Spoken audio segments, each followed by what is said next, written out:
The Ministry of Health, Wellness and Elderly Affairs, through the Substance Abuse Advisory Council Secretariat SAACS, has commenced preparations for the latest round of the Global Youth Tobacco Survey. A crucial step in this process took place on Thursday, March 20th, with a one-day training seminar aimed at equipping field officers with the necessary skills and knowledge to effectively conduct the survey. The Global Youth Tobacco Survey is a public health initiative spearheaded by the World Health Organization to systematically monitor tobacco use among in-school youth aged 13 to 15. Program Officer at the Substance Abuse Advisory Council Secretariat, Caleb Paul, emphasizes that the Global Youth Tobacco Survey will adhere to a standardized methodology, ensuring that Saint Lucia's findings align with international data from other participating countries. The training of our field workers here today is part of the implementation process of the Global Youth Tobacco Survey. The Global Youth Tobacco Survey is a part of a group of surveys we call the Global Tobacco Surveillance System, where Saint Lucia and 181 countries are participating in this survey. It's a survey that happens over a 4-year period. This is the 5th round of surveying here in Saint Lucia, and today we are at the stage of training our field workers to implement this survey at the end of April into early May in the secondary schools here in Saint Lucia.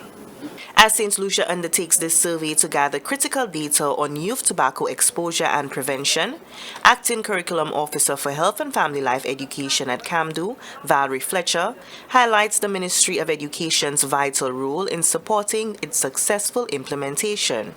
The Ministry of Education will engage principals through the EO first, and principals will then inform parents, and they will work with the students. So we'll be working with the students through the principals to ensure that the students are prepared for the survey. It is very important because it helps to find out what is happening with regards to tobacco use among young people. And of course, it speaks to preparing for policy making. Program Officer at the Substance Abuse Advisory Council Secretariat outlines how the training session was designed to actively engage participants, equipping them with the necessary skills to effectively administer the Global Youth Tobacco Survey. Well, with the participants, we will actually do there's a specific script that they must follow. So there's specific things they need to tell the students. So we'll have a lot of role playing. There are specific forms that have to be filled out. So we'll be doing that as well to ensure that the data remains pure as possible. Again, methodology that we will not do our own thing. And when we complete the training, that everybody will be confident as they go to the schools to implement that survey. During the training seminar, field officers received in-depth guidance on the standardized survey procedures outlined by the WHO.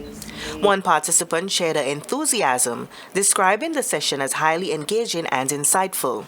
It has been very engaging, I must say. We have gone into a lot of detail about the survey, what it's about, the content of the questionnaires, how the students were selected, how the information will be used thereafter. It's very interesting, going into the field. We need to know all of those things. We need to put the processes in place, make sure that everything is standardized because it will be done island-wide, and we really want all of us to do everything in the very same way. So it has been very good. Tobacco use remains a significant public health challenge, with early exposure increasing the risk of addiction and long-term health complications. With this data, Saint Lucia can strengthen its tobacco control measures, aligning with global efforts to create a tobacco-free generation. From the Communications Unit of the Ministry of Health, Wellness and Elderly Affairs, I am Onika McCoy.